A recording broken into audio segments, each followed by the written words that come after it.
Hello बच्चों, कैसे हैं आप सभी। उम्मीद है आप सभी पहले से ठीक होंगे और अच्छे होंगे। तो दोस्तों, जैसे कि हमने अपना नंबर्स के बारे में पढ़ लिया है, तो आज उसकी पूरी की पूरी हम सारणी देखेंगे कि किसे कितने प्रकार से बांटा गया है। ठीक है। तो संख्याओं को हम कैसे बांटते हैं, देखिए इसमें ज्यादातर जितनी भी संख्याएं लिखी हैं हमने पढ़ ली हैं। क्या क्या रह गई हमारी? दशमलव और भिन्न, ये हमने पढ़ी नहीं है, अन्यथा हमने सभी संख्याओं को पढ़ लिया है। और एक ये काल्पनिक संख्या। ठीक है। और बाकी हमने सभी संख्याओं को पढ़ लिया है, क्योंकि इन्हें हम कब पढ़ेंगे? इसके बाद, जब इसे करा दूंगा मैं, इसके बाद हम दशमलव को पढ़ेंगे। जब दशमलव हो जाएगा उसके बाद थोड़ा सा भिन्न के बारे में भी जानना है हमें। ठीक है, कि भिन्न कैसे कितने प्रकार की होती है। ठीक है दोस्तों। तो सबसे पहले हमारी जो संख्याएं हैं, नंबर्स, इंग्लिश में हम इसे क्या कहते हैं? नंबर्स। ठीक है।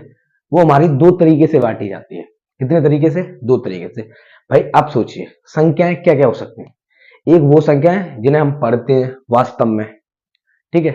तो उन्हें हम वास्तविक संख्या कहते हैं। क्या कहते हैं? Real number. कौन सी? एक ऐसी संख्या होती है जिन्हें हम पढ़ते हैं, उन्हें हमने रियल नंबर नाम दे दिया। वास्तविक संख्या जो वास्तव में हम पढ़ते हैं। एक ऐसी संख्या होती है जिन्हें हमने अभी तक पढ़ा भी नहीं है, जो कि इस टॉपिक का क्लास 11th में है, काल्पनिक संख्याओं के बेस पे 11th में। फिर भी मैं थोड़ा बहुत आपको काल्पनिक संख्याओं के बारे में बता दूंगा क्या होता है। ठीक है। तो इन्हें हमें, ये आपका सिलेबस में है ही नहीं। ठीक है, इसे पढ़ना भी नहीं है, थोड़ा बहुत जानना है कि काल्पनिक संख्याएं क्या होती है, क्योंकि ये आना जरूरी है। कि आप पहचानेंगे कैसे कि हमारी वास्तविक संख्या तो पढ़ी है, लेकिन ऐसी कौन सी संख्या है जो हमने पढ़ी नहीं है। ठीक है। तो वो हमें जानना है। अब मैंने वास्तविक संख्या को बताया था कि सभी संख्याएं, जितनी भी संख्याएं हैं, हम उन्हें क्या कहते हैं? वास्तविक संख्याएं, रियल नंबर। अब वास्तविक संख्याओं को भी हम बांटते हैं कि कैसे कितने भागों में बांटा जाता है ना। ठीक। तो वास्तविक संख्या को हम दो तरीके से बांटते हैं। कितने तरीके से? दो तरीके से। पहले तरीके में हमने दे दिया परमेय और अपरमेय। क्या? परमेय और अपरमेय। ठीक है। और दूसरे में हमने दे दिया पूर्णांक, दशमलव और भिन्न। ये देखिए, चाहे आप इस वाले में बांट दीजिए, ये भी इसी के प्रकार है और ये भी इसी के प्रकार है। ठीक है। तो हमने वास्तविक संख्याओं में क्या बांटा? पहले हमें पढ़नी है परमेय अपरमेय, जिन्हें मैं पढ़ा चुका हूं। ठीक है।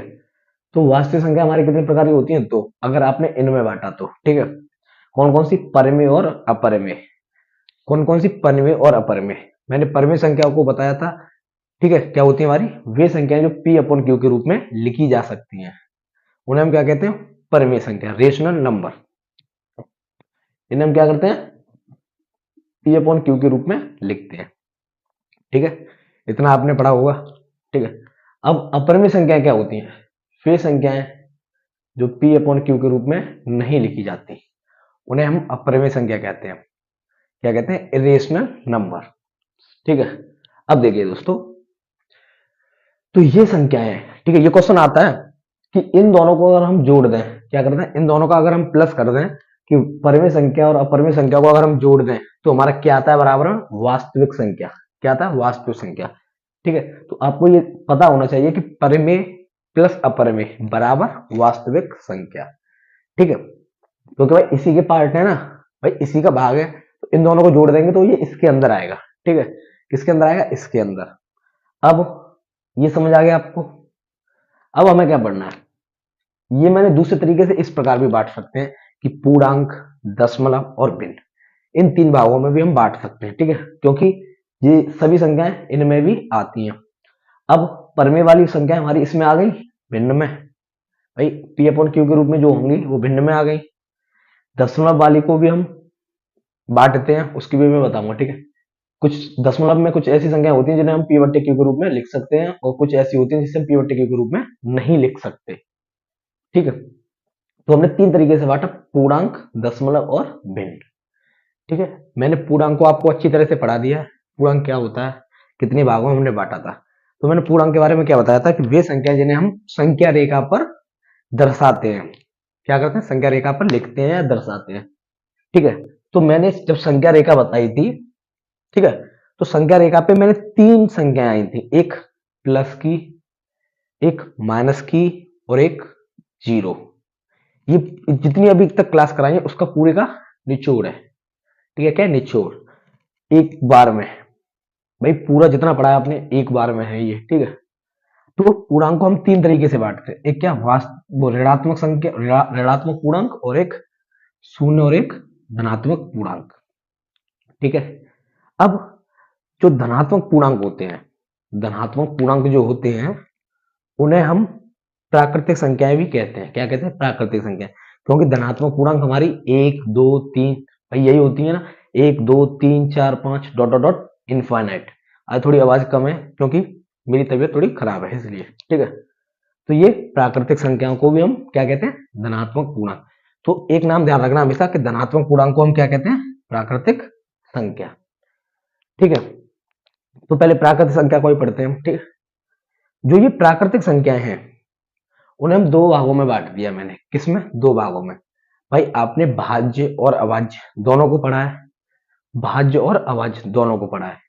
तो आपने देखा होगा कि इनमें हम एक तो लेते नहीं है भाई, अभाज्य और भाज्य में एक हमारा नहीं होता, परंतु हम दो से स्टार्ट करते हैं और अनंत तक जाते हैं।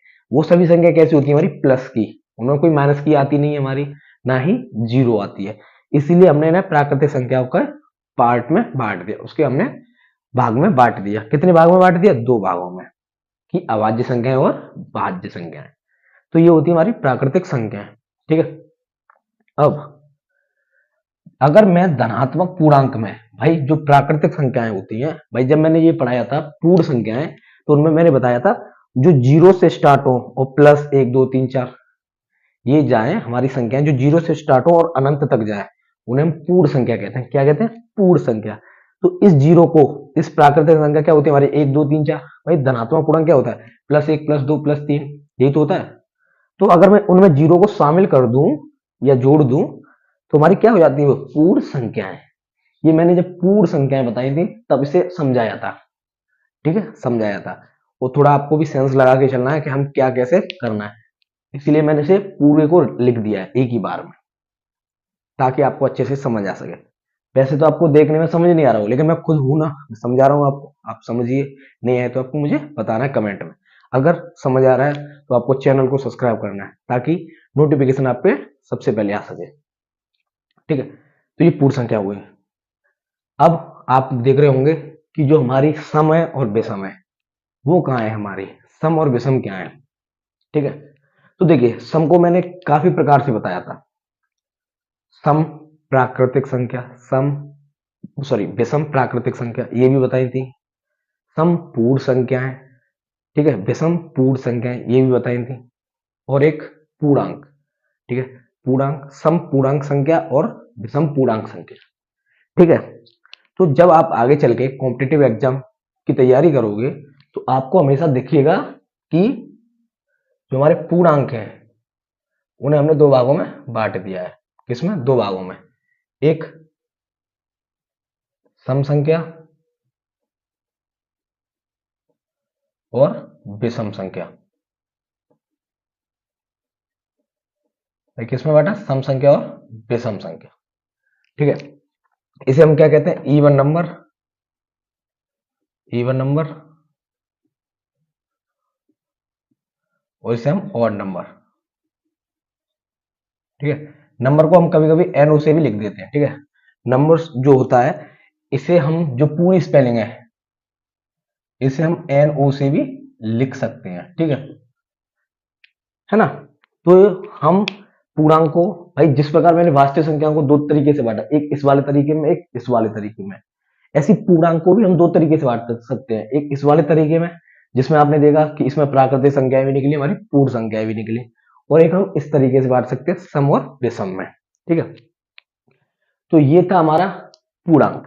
अब बात आती है दशमलव की। किसकी? दशमलव की। तो जो दशमलव होता है जिसे हम क्या कहते हैं? डेसिमल। भाई इसके बाद जो मैं पढ़ाऊंगा वो दशमलव का ही होगा। चैप्टर किसका होगा? दशमलव का। ठीक है। तो उसे हम पढ़ेंगे। तो जो दशमलव होता है उसे मैंने दो तरीके से बांटा। भाई कुछ संख्याएं जो दशमलव मतलब बिंदु, पॉइंट, जो पॉइंट के बाद संख्याएं चलती हैं वो दो तरीके की होती हैं। एक संख्याएं जो पॉइंट के बाद रुक जाती हैं, मतलब जिनका रिमाइंडर जीरो आ जाता है। भाई जिनका शेषफल जीरो आ जाता है उन्हें हम कहते हैं शांत संख्या, मतलब वो पॉइंट के बाद रुक गई। भाई पॉइंट के बाद शांत हो गई, एक पॉइंट, पॉइंट के बाद एक स्थान पे जाके वो शांत हो गई, चाहे पॉइंट के बाद कितने भी अंक चले लेकिन वो शांत हो गई, उन्हें हम क्या कहते हैं? शांत दशमलव, और एक होती है अशांत दशमलव, जो पॉइंट के बाद चलती जा रही है चलती जा रही है। अच्छा, उनमें भी हमारे दो तरीके होते हैं। जो अशांत दशमलव है उनमें भी हमारे दो तरीके होते हैं। तो देखिए, शांत दशमलव समझ में आ गया, जिसे हम आगे पढ़ेंगे, जिसे हम इंग्लिश में कहते हैं टर्मिनेटिंग डेसिमल। टेंशन मत लीजिए, अभी समझ नहीं आ रहा, लेकिन मैं जो पढ़ाऊंगा उसमें आपको अच्छे से समझ आएगा। भाई मैं हूं ना, आपको टेंशन नहीं लेनी, ठीक है। तो अब हम आसान दशमलव पढ़ना, जैसे नॉन टर्मिनेटिंग डेसिमल कहते हैं, ठीक है। अब ये दो भागों में बांटा गया। दो भागों में कैसे? मैंने परमेय और अपरमेय ये दो पढ़ाई थी। इसमें मैंने संख्याएं आपको बताई थी कि इसमें हमारी जो पुनरावृत्ति हो रही है अंकों की, भाई अंकों की पुनरावृत्ति हो रही है, उन्हें हम परमेय संख्या कहते हैं, ठीक है। तो उन्हें हम किस नाम से हो जानते हैं? अशांत पुनरावृत्ति दशमलव। किस नाम से? अशांत पुनरावृत्ति दशमलव। जैसे कि हमने इसमें मैंने एक उदाहरण ले लिया, इन दोनों के बारे में आपको बता तो चुका हूं, बट मैंने ये नहीं बताया आपको कि वो कौन कौन सी संख्या है। देखिए, 0 मैंने बताया था, एक एक एक एक एक, इस प्रकार संख्या होती हैं। 0.1 2 3 3 3 3। तो भाई ये संख्याएं होती हैं कौन सी? अशांत पुनरावृत्ति दशमलव, जिसमें अंकों की पुनरावृत्ति हो रही है, नॉन टर्मिनेटिंग रिपीटिंग या रिकरिंग डेसिमल। भाई इंग्लिश में क्या कहते हैं? इन दोनों का मतलब एक ही है, पुनरावृत्ति। ध्यान रखना इस बात को, इन दोनों का मतलब एक ही है, रिपीटिंग या रिकरिंग, ठीक है। पुनरावृत्ति, भाई अंकों की पुनरावृत्ति हो रही। अब दूसरा होता है हमारा अशांत। भाई अशांत क्या? तो दोनों अशांत जुड़ेगा, लेकिन एक में हमारे अंक बार बार आ रहे हैं, इसीलिए हमने पुनरावृत्ति शब्द जोड़ दिया। लेकिन एक में नहीं आ रहे, तो इसीलिए हमने अनावर्ती कर दिया, ठीक है। अनावर्ती दशमलव, जिसे हम कहते हैं नॉन टर्मिनेटिंग, नॉन रिपीटिंग या नॉन रिकरिंग डेसिमल, ठीक है। तो इसमें एन नहीं है, नॉन रिकरिंग डेसिमल। तो भाई कुछ मैंने संख्याएं ऐसी बताई थी अपरमेय संख्याओं में, किसमें? अपरमेय संख्याओं में, कि पॉइंट के बाद चली जा रही हैं, लेकिन हमें उसका पता ही नहीं है। कैसे? ये संख्या मैंने आपको बताई होंगी, 0.1 2 1 2 3 1 2 3 4 1 2 3 4 5, ठीक है दोस्तों। तो ये संख्या मैंने आपको बताई थी। तो यही हमारी अशांत अनावर्ती दशमलव होती हैं, ठीक है। अब बात आती है, इसमें क्या बचा हमारा? भिन्न। जो भिन्न होती है उसे भी मैं पढ़ाऊंगा, थोड़ी बहुत जानकारी दूंगा इसके एक दो प्रकार, अगर यहाँ कहीं जगह हो तो मैं बता दूं, ठीक है। देखिए, इस काल्पनिक संख्याओं में रफ करता हूं, इस काल्पनिक संख्या जो है इसे रफ करता हूं, ठीक है, क्योंकि आपने देख लिया होगा, ठीक है, या आप इसका स्क्रीनशॉट ले लेना। देखिए, जो मैंने कोई टाइप नहीं है, यहाँ मैं पढ़ा रहा हूँ भिन्न के बारे में, थोड़ा बहुत बता दे रहा हूँ भिन्न कितने प्रकार की होती है। क्या होता है? फ्रैक्शन। इसमें पहला होता है हमारा उचित भिन्न। कौन सी? उचित भिन्न, जिन्हें हमें पढ़ना है वही बताऊंगा मैं, उचित भिन्न। भाई दूसरी क्या होती है हमारी? अनुचित भिन्न।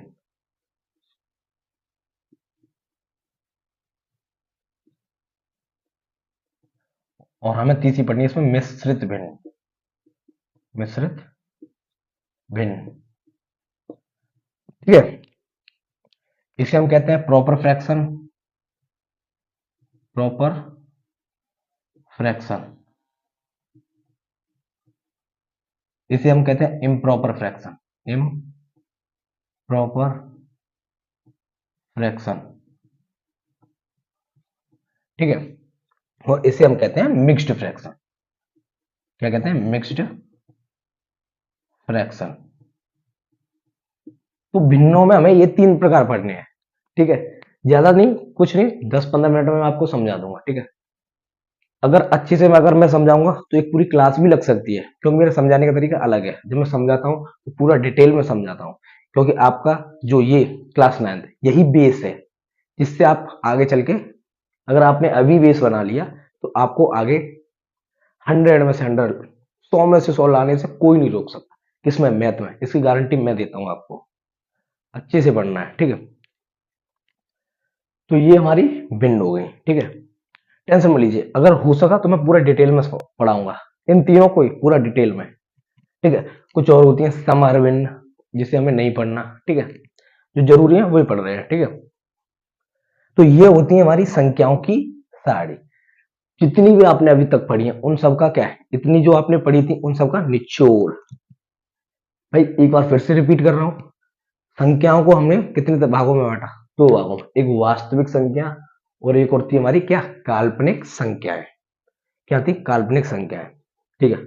अब वास्तविक संख्याओं को मैंने दो तरीके से बांटा, एक परिमेय संख्याएं और एक अपरिमेय संख्याएं। क्या क्या? परिमेय संख्याएं और अपरिमेय संख्याएं। ठीक है, जिन्हें मैंने बता चुका हूं। और एक और तरीके से बांटा, एक पूर्णांक में, एक भिन्न और एक दशमलव। भाई इसमें मैंने तीन भाग बांट दिए। ठीक है। अब पूर्णांक को भी हमें दो तरीके से बांटना है। पहले तरीके में मैंने रखा ऋणात्मक पूर्णांक। भाई पहले तरीके में क्या है? ऋणात्मक पूर्णांक, शून्य और दशमलव। क्या है? दशमलव। इसे हम इंग्लिश में क्या, सॉरी, धनात्मक पूर्णांक। ठीक है, इसे इंग्लिश में क्या कहते हैं हम? जीरो। ठीक है। तो किसमें बांटा? धनात्मक पूर्णांक। मेरी मिस्टेक थी, जो निकल गया मेरे पे दशमलव। ठीक है। तो अब धनात्मक पूर्णांक को मैंने क्या बताया आपको नाम? प्राकृतिक संख्याएं। भाई प्लस की संख्याएं होती हैं प्राकृतिक संख्याएं। उन प्राकृतिक संख्याओं को मैंने कितने भागों में बांटा? दो भागों में। कौन सी? अभाज्य और भाज्य, जिन्हें मैं पढ़ा चुका हूं अच्छे से। ठीक है। अब हमने जो जीरो है मेरा, उसमें धनात्मक पूर्णांक, उन्हें अगर मैं धनात्मक पूर्णांक जो संख्या है हमारी प्राकृतिक संख्या है, प्लस एक, प्लस दो, प्लस तीन, चार, पांच, छह, इस प्रकार जो संख्या, अगर मैं उसमें जीरो को शामिल कर दूं तो वो क्या बन जाती है? हमारी पूर्ण संख्या, होल नंबर। ठीक है, ये बन जाती है हमारी। ठीक है। अब अच्छा, पूर्ण संख्याओं को हम एक नाम और दे सकते हैं, अऋणात्मक पूर्णांक। क्या? अऋणात्मक पूर्णांक। मतलब अ का मतलब होता है नहीं, मतलब जो ऋणात्मक नहीं हो। भाई ये ऋणात्मक नहीं है ना, इसीलिए। ठीक है, छोड़िए उसे, वो नहीं आएगा आपके में। अब हमने इस पूर्णांक को दो तरीके से और बांटा, सम और विषम में। किसमें? सम और विषम में। भाई बांटने के लिए तो आप इसको भी दो भागों में बांट सकते हैं, सम विषम, क्योंकि उसमें भी जीरो आता है। इसको भी बांट सकते हैं दो भागों में, प्राकृतिक संख्याओं को सम विषम में बांटने के लिए बांट सकते हैं। लेकिन ये कहावत सत्य है कि अगर माइनस की भी पूछ ले तो वो भी हमारी सम विषम आती है उसमें। मैंने पूछा माइनस के दो, एक सम है या विषम? तो कैसी है हमारी? सम। ठीक है। अब दूसरा भाग था हमारा दशमलव।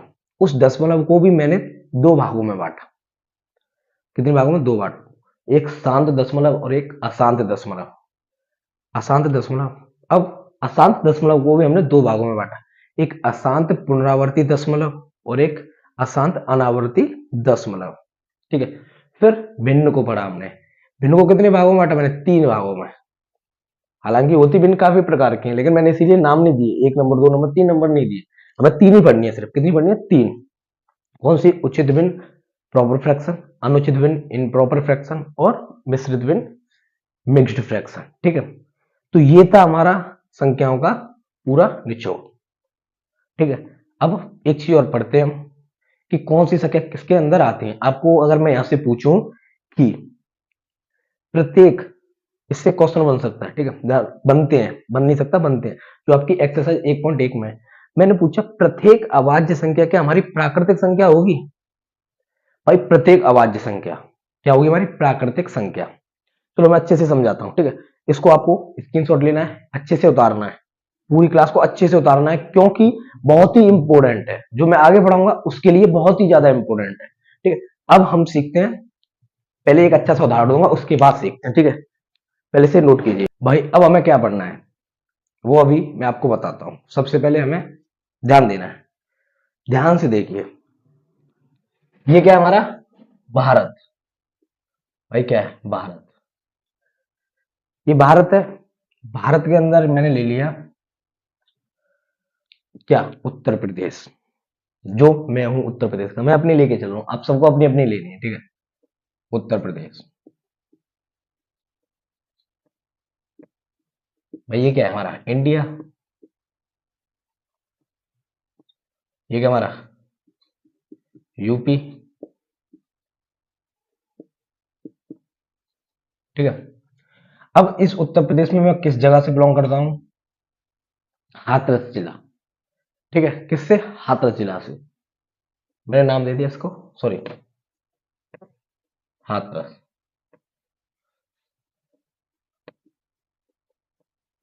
हाथरस क्या नाम दे दिया? हाथरस, मैं हाथरस का हूं। अब इस हाथरस में भी मेरा जो भाई, एक मिनट बताऊंगा मैं, मेरा ब्लॉक जो पड़ता है वो क्या पड़ता है, सहपऊ। क्या पड़ता है, सहपऊ, सहपऊ। अब इस सहपऊ में जो ब्लॉक है भाई, ऐसे नहीं, एक मिनट, इस हाथरस में मेरी जो जिला हाथरस है उसमें मेरी तहसील पड़ती है सादाबाद। क्या पड़ती है, सादाबाद। हमने सादाबाद लिया पहले, क्या लिया, सादाबाद। उस सादाबाद में मेरा ब्लॉक पड़ता है सहपऊ, सहपऊ। उस सहपऊ में मेरा गांव पड़ता है बुढ़ाइच। क्या पड़ता है, बुढ़ाइच।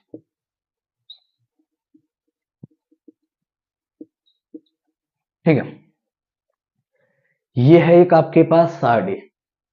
भाई मैं किस देश का नागरिक हूं, भारत का। भारत में किस राज्य का, उत्तर प्रदेश। ये क्या है मेरा देश, ये क्या है मेरा राज्य, ये क्या है मेरा जिला, ये क्या है मेरा तहसील, ये क्या है मेरा ब्लॉक, ये क्या है मेरा गांव।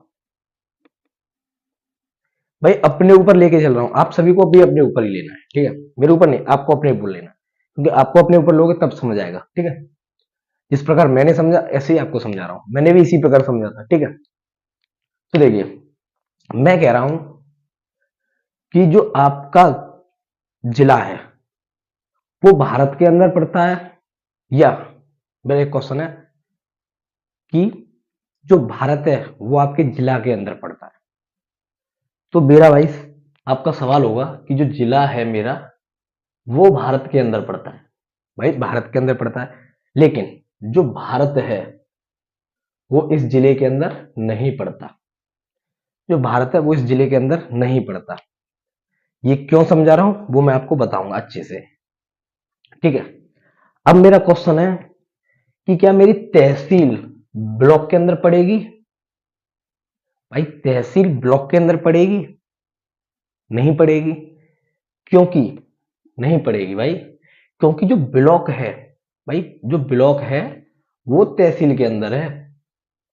भाई जो ब्लॉक है वो तहसील के अंदर है। इसी प्रकार पूछा कि जो हाथरस है वो मेरे गांव के अंदर है, या फिर जो मेरा गांव है वो इस हाथरस के अंदर है।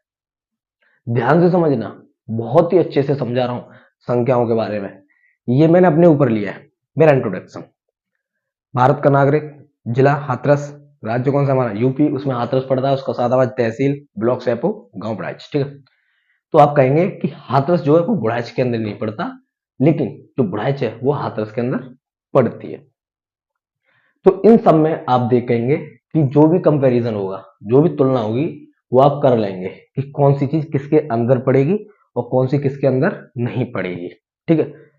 तो देखिए, तो इसी से मैं पूरे गांव का बना रहा हूं, मतलब जितने भी हमारे इंडिया में गांव है उतने, तो मैं कहूंगा प्रत्येक गांव, प्रत्येक, आप बताना प्रत्येक गांव, पहला क्वेश्चन मैं बना रहा हूं उससे, प्रत्येक गांव जिला, जिले के अंदर पड़ता है, या भाई एक और क्वेश्चन बन जाएगा, ठीक है, और नहीं या, ठीक है। और मैं एक और लिख रहा हूं कि प्रत्येक जिला गांव के अंदर पड़ता है।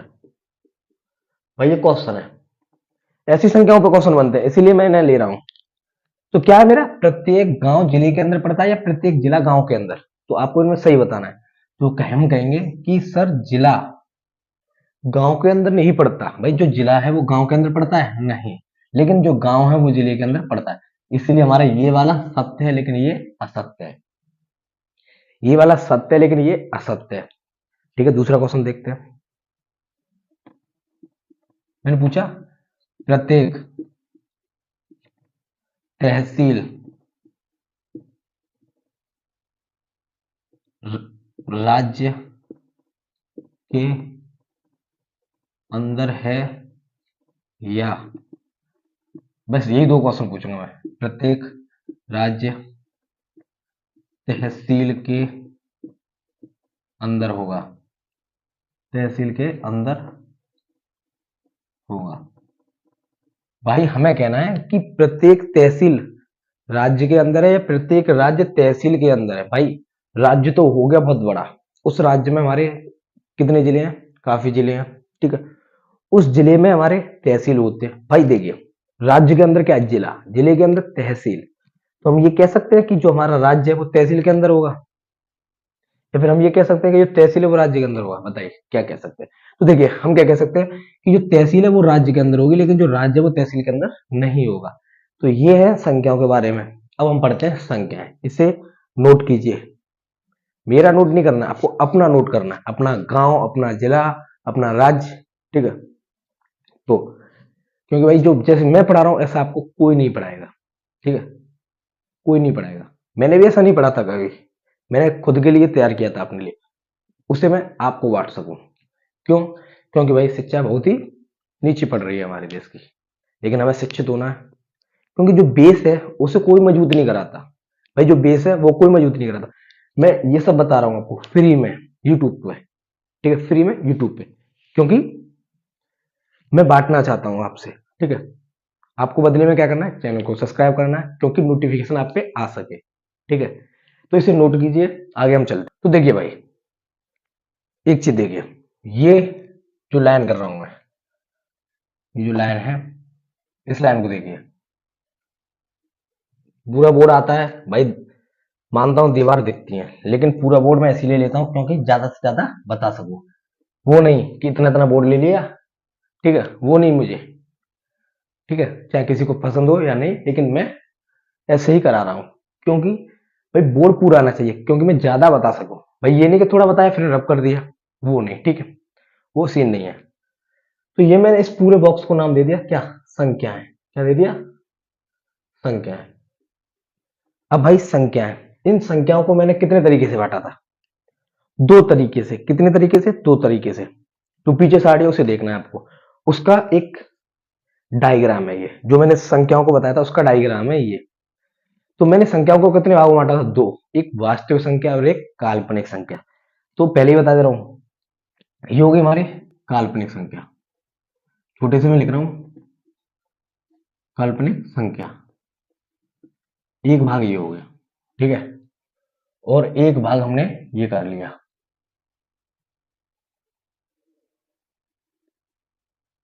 ठीक है, एक भाग ये कर लिया, जिन्हें मैंने क्या दे दिया नाम, पूरे को क्या नाम दे दिया, वास्तविक संख्या है, वास्तविक संख्या।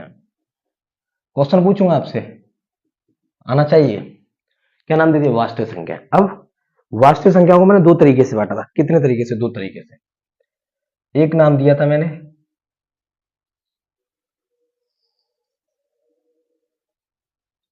परमेय संख्या, ठीक है, इसे बड़ा बनाते हैं थोड़ा क्योंकि इसके अंदर काफी संख्या आएंगी। एक नाम दिया था मैंने, सॉरी, परमेय संख्या, और एक नाम दिया था अपरिमेय संख्या। क्या, अपरिमेय संख्या। तो मैंने ये अपरिमेय संख्या जिसका यूज कम है उसे मैं छोटे कोष्ठक में लिखा, अपरिमेय संख्या, ठीक है। इसे हमने क्या नाम दिया है, परमेय संख्या, परमेय संख्या। भाई देखिए ये हो गया भारत, ठीक है। इस भारत में हमारे दो राज्य है, कितने, दो राज्य, कितने राज्य हैं, दो, एक वास्तविक संख्या, एक काल्पनिक संख्या। उस राज्य में ये हो गए हमारे दो जिले, क्या, दो जिले, एक परमेय और एक अपरमेय। अब उस जिले में हमें बांटना तहसील, तो ठीक है। अब मैंने परमेय संख्याओं को दो तरीके से बताया था, कितने तरीके से, दो तरीके से, ठीक है। और हाँ, हमने एक भाग और बांटा था पूर्णांक वाला, कैसा, पूर्णांक, दशमलव और भिन्न, इसमें बांटा था, वो अलग बना देंगे, ठीक है। इस परमेय संख्याओं के अंदर हमें क्या पढ़ना है, अच्छा, एक क्वेश्चन पूछता हूँ मैं, जितनी भी परवें संख्याएं होती हैं हमारी, क्या वो पूर्णांक होती हैं? नहीं होती ना। ठीक है, तो मैं उनको जो भागों में बांटा था, मैंने उसे इसके अंदर बांट दिया। किसके अंदर? इसके अंदर।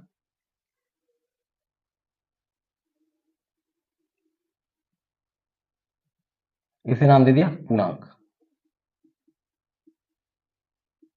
क्या नाम दे दिया? पूर्णांक। अब पूर्णांक में हमने कितनी चीजें पढ़ी थी? तीन चीजें। ध्यान रखना, तीन चीजें। तीन भागों में बांटा था मैंने पूर्णांक को, तीन भागों में। इस पूर्णांक के अंदर मैंने एक पार्ट जो है उसमें मैंने ले लिया सम विषम। क्या ले लिया? सम और विषम। भाई सम और विषम ले लिया।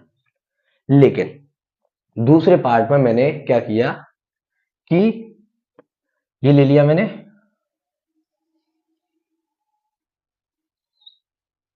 क्या इसे नाम दे दिया मैंने? पूर्ण संख्याएं। क्या नाम दिया? पूर्ण संख्या। ठीक है, पूर्ण संख्या। इस पूर्ण संख्या के अंदर भी मैंने ले लिया, क्या ले लिया? प्राकृतिक संख्या। प्राकृत संख्या। इस प्राकृतिक संख्याओं को भी मैंने दो भागों में बांटा था। किस किस में बांटा था? एक अभाज्य और एक भाज्य। भाई जो मैंने पीछे बताया था उस सभी का आपको दशमलव भिन्न ये नहीं लेना आपको, ठीक है, उसे भूल जाइए। हमने इस साइड में ये पढ़ा आपसे, क्या पढ़ा? ये आपको देखिए, ये हो गया हमारा राज्य, इसमें दो, सॉरी, ये हमारा भारत है, संख्या है, भारत नाम दे दिया इसे। क्या नाम दिया इसे? भारत। ये जो है हमारा राज्य, भाई ये राज्य एक है और ये राज्य दो है। ठीक है, इससे समझ में आएगा आपको। इस राज्य में हमने ये क्या ले लिया? इस राज्य में जिला, भाई जिला, जिला एक और जिला दो। समझ में आना चाहिए, ठीक है, कैसे भी समझो। अब इस जिले के अंदर हमने दो तहसील ले ली। भाई जिले के अंदर ये तहसील एक है, इन दोनों को हमने नाम दे दिया तहसील एक, और इन दोनों इसे नाम दे दिया पूरे को तहसील दो। तहसील दो। ठीक है, और इस तहसील के अंदर ये मेरा क्या है? प्राकृतिक संख्याओं वाला, इसे नाम दे दिया हमने ब्लॉक। ब्लॉक। इस ब्लॉक में ये दो गांव आ गए। क्या आ गए? गांव। इसे गांव वन, इसे गांव टू। भाई हो गया, जब दो दो बटे तो मैंने दो गांवों में बांट दिया। अब मैं आपसे पूछता हूं क्वेश्चन। क्या पूछते हैं? क्वेश्चन। अब ऐसे क्वेश्चन कैसे बनेगा? मैंने पूछा कि जो तहसील दो है, क्या वो, एक मिनट, ये पूर्णांक को हमने नाम नहीं दिया ना, पूर्णांक को नाम नहीं दिया, ठीक है, इस पूर्णांक को मैंने नाम दे दिया इस छोटा जिला दे दिया, ठीक है, कुछ भी दे लीजिए, छोटा जिला, वैसे होता नहीं है कुछ भी, लेकिन मैंने दे दिया अपनी तरफ से, ठीक है। तो देखिए, नाम तो दिया ही नहीं था। हाँ, देखिए भाई, छोटा जिला हमेशा बड़े जिले के अंदर पड़ेगा, नहीं पड़ेगा? और देखिए, मैंने पूछा तहसील एक या फिर तहसील दो। तहसील एक क्या हमारी छोटे जिले के अंदर है, या फिर छोटा जिला तहसील एक के अंदर है? तो आपका आंसर रहेगा कि तहसील एक छोटे जिले के अंदर है। मतलब सम हो या विषम, सम संख्या हो या विषम, वो हमेशा पूर्णांक के अंदर आएंगे। किसके अंदर? पूर्णांक है। तो इससे हमारा क्वेश्चन कैसे बनेगा कि सम संख्या प्रत्येक सम संख्या पूर्णांक होगी। भाई प्रत्येक सम संख्या पूर्णांक होगी, तो भाई हाँ, क्योंकि ये अंदर है इसके, तो प्रत्येक सम पूर्णांक होगी। लेकिन मैंने आपसे क्वेश्चन पूछा, क्या प्रत्येक पूर्णांक सम संख्या होगा? तो आप कहेंगे नहीं, क्योंकि पूर्णांक सम संख्या के अंदर नहीं आता, सम संख्या पूर्णांक के अंदर आती है। समझ आ रहा होगा आपको, ठीक है, बहुत ही अच्छे से समझा रहा हूं, कोई समझाएगा भी नहीं भाई, ठीक है। या फिर क्वेश्चन ऐसे ही हो सकता है कि प्रत्येक विषम संख्या हमारी पूर्णांक होगी या नहीं? भाई होगी, क्योंकि ये पूर्णांक के अंदर है। लेकिन पूर्णांक के अंदर है ना भाई, लेकिन प्रत्येक पूर्णांक हमारा जो विषम संख्या है वो नहीं होगी, क्योंकि विषम संख्या पूर्णांक विषम संख्या के अंदर नहीं आता। ठीक है, अब मैंने पूछा कि क्या प्राकृतिक संख्या है, भाई जो ब्लॉक है, क्या ब्लॉक हमारा गांव के अंदर आएगा? तो मैंने पूछा प्रत्येक प्राकृतिक संख्या अभाज्य संख्याएं होंगी? भाई नहीं होंगी, क्योंकि ब्लॉक गांव के अंदर नहीं आता। लेकिन प्रत्येक अभाज्य संख्या हमारी प्राकृतिक संख्याएं होंगी, क्योंकि प्रत्येक गांव का नागरिक हमारा ब्लॉक में आएगा। ठीक है भाई, इस गांव के नागरिक इस ब्लॉक में आएंगे नहीं आएंगे, इस ब्लॉक के नागरिक इसमें नहीं आएंगे, क्योंकि गांव अलग अलग हो सकता है। बट इस तहसील के इंसान इसमें ब्लॉक में आएंगे और ब्लॉक गांव में आएगा, सॉरी ब्लॉक के अंदर गांव आएंगे। लेकिन मैं पूछूं डायरेक्ट गांव के जो नागरिक हैं, जो लोग हैं, वो तहसील के अंदर आएंगे? भाई आएंगे ना, क्योंकि तहसील से नीचे ब्लॉक है, लेकिन ब्लॉक से नीचे गांव है। तो हम डायरेक्ट कह सकते हैं ना गांव, भाई गांव किसके अंदर? तहसील के अंदर आएगा ना। ठीक है, तो ये है हमारी इस प्रकार। तो कैसा भी क्वेश्चन बने, आपको हर एक प्रकार का क्वेश्चन बनाना है। ठीक है, मैंने बहुत ही सरल भाषा में समझाया भाई, बहुत ही सरल भाषा में। फिर भी अगर समझ नहीं आए तो आपको मुझे कमेंट में बताना है, मैं फिर से समझाऊंगा। ठीक है, तो आज के लिए इतना ही काफी है भाई, क्योंकि मेरी भी तबीयत खराब है। फिर भी मैंने आपके लिए वीडियो बनाई, क्योंकि मुझे वीडियो बनानी है। 2025 में मुझे 9th का मैथ बहुत ही अच्छे से देना है। यूट्यूब पे शायद किसी ने ना दिया हो, इतने अच्छे से मुझे देना है जो मैंने सोचा है। ठीक है, फिर भी मैं कोशिश पूरी करूंगा अपनी 100%। अगर आपने ये सभी पढ़ा है बारीक से तो 100 आएंगे, गारंटी मैं देता हूं आपको, क्योंकि आप मेहनत करेंगे। इसको पढ़ते रहिए, बट पढ़ने से कुछ नहीं होगा भाई, रिवीजन करना पड़ेगा। अगर आपने रिवीजन नहीं किया, ऐसे ही पढ़ लिया, इसको आप 1 महीने बाद देखें तो ये हमारा नहीं समझ आएगा। क्यों नहीं आएगा? क्योंकि आपने 1 महीने बाद देखा, आज आपने पढ़ा, 1 महीने बाद पढ़ रहे हो तो नहीं आता। अगर मुझे भी आप 2 साल रखिए इनसे दूर, मैं भी नहीं बता सकता भाई, क्योंकि रिवीजन बहुत जरूरी है। तो ठीक है भाई, अगर वीडियो आपको अच्छी लगे तो आपको चैनल को सब्सक्राइब करना है और अपने दोस्तों में शेयर करना है, ताकि वीडियो आपको सबसे पहले आ सके। ठीक है, और आपको दोस्तों में क्यों शेयर करना है? क्योंकि भाई आपके साथ साथ आपके दोस्त भी पढ़ सके, भाई उन्हें भी तो जरूरत है, शिक्षा से वंचित नहीं होना चाहिए कोई भी। ठीक है, तो आज के लिए इतना ही काफी। बाय बाय दोस्तों, बाय बाय स्टूडेंट्स। आपको अच्छे से पढ़ना है, मेहनत करनी है। ठीक है, और एक वायरस चल रहा है, आपको उससे दूर रहना है। ठीक है, क्योंकि वो बच्चों को हो रहा है, तो इसलिए आपको उससे दूर रहना है। मास्क लगाइए, सभी से दूर रहिए। ठीक है, तो मेरी तरफ से आपको नमस्ते, बाय बाय, गुड नाइट।